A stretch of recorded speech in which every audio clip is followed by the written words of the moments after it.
The big topic this week, boys, the 1%er, building and leading a team. Going to start off with a quick statistic just for listeners out there that are thinking about growing a team or already have started hiring people and are wondering how they can make it better.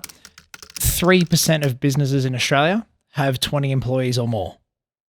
So if you do get to that size, you are in a very rare category of businesses that have made it to 20 or more people. And I want to start with that because it's not easy.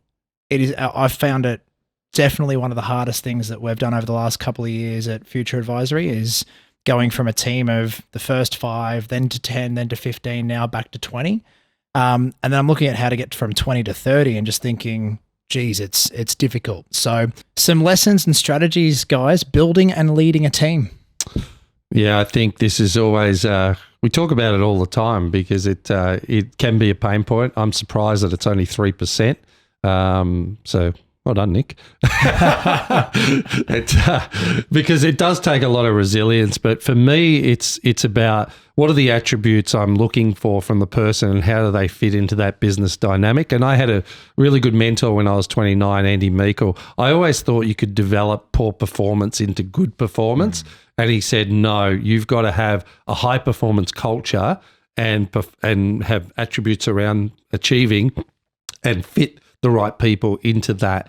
And I always had a conflicted view on that because I thought anyone could improve, but that certainly did make a hell of a difference for me in business. So one of the strategies I would utilize is even from a KPI performance, I'd always look at what the top 20% of statistics were in that industry, and I would set that as a benchmark, and we would work towards that as a business. And then it would just be looking for which people would fit into that, and then really working with them and mentoring them to get to that point where they're performing. So I think from what I've seen, you've got to reward top performance.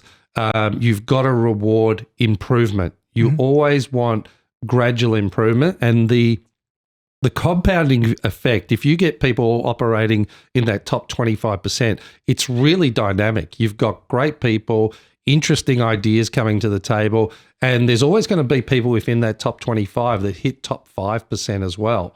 So there's going to be different levels of performance in that. But just what Nick was saying before, you also have to get to a point. If someone's underperforming and they're not hitting those benchmarks, that's at the detriment to those great performers. And sometimes in the banking system, these guys float for years, so you've really got to take action. And it might be the bottom 2 performers that are not hitting their targets that they have to go. Their wages go into paying bonuses to the top performers to reward. And that's the general overarching view I have. All right, create the system and develop within the system. But from a personal note, I also understand you've got to get to know people beyond the result that you want them to get for you. And that's the subtlety, is what are their goals? What are their drivers? What gets them out of bed? What do they do on the weekend? How do you develop the person incrementally? Because it's not always easy to go from, red to green and get to that high performance right away. So it's a dance. And as a mentor, I think you have to be open, you have to listen, and you have to guide and grow them gradually, pull them up when they're out of line, but give them training and understanding around that so they can evolve.